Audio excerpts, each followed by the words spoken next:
No matter the surge in US-led diplomacy, Russia's nightly attacks continue. European leaders and NATO military chiefs are scrambling to plan security guarantees for Ukraine.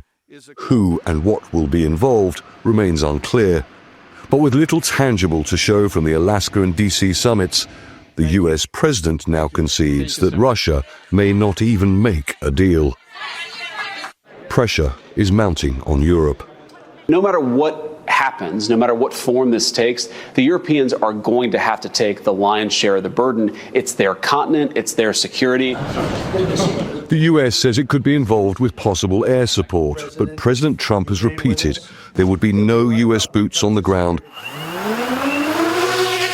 Meanwhile, the development, testing and manufacture of new weapons in Ukraine and Russia is relentless, most especially drones. First-person drones like these may eventually be sold to the US as part of a Kyiv proposed deal worth $50 billion. If we now just create an interceptor drone that flies after a Shahed, then tomorrow the Russians will come up with a way to dodge it. We need a bigger advantage urgently. This drone uses fiber optic technology, which means it can potentially hit targets more than 40 kilometers away. This tiny thread that you can barely see improves navigation and accuracy. Technology like this was first used by the Russians about a year after the full-scale invasion began. But drones like this are now being used and are feared by both sides because they are so difficult to stop.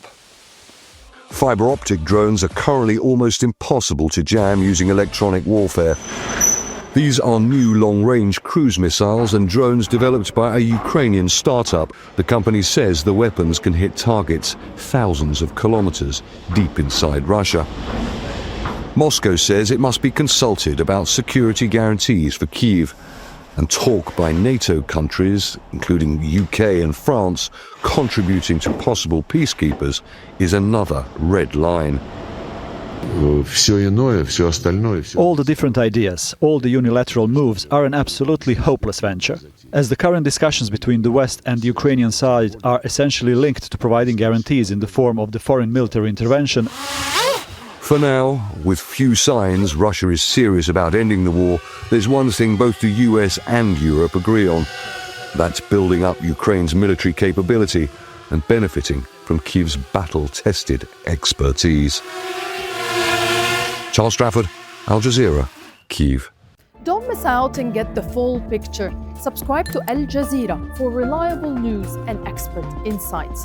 Like, share, stay ahead.